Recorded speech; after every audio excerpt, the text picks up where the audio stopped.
अगर आपके अंदर पैसा कमाने का जुनून है तो दुनिया की कोई ताकत आपको पैसा कमाने से रोक नहीं सकती। ये खान साहब तकरीबन पिछले 3 साल से इसी जगह पर अपना स्टॉल लगाते हैं।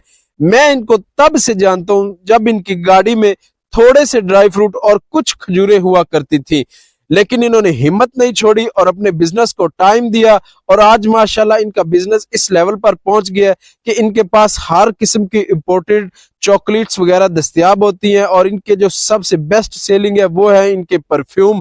इनके पास एक ऐसा परफ्यूम भी पड़ा है जो खाना कबा के गिलाफ को लगाया जाता है। इनके पास ड्राई फ्रूट में हर आइटम दस्तयाब है, पाइनएप्पल, केवी, मैंगो और चौबी वाले अखरोट और बहुत सी चीजें दस्तयाब हैं।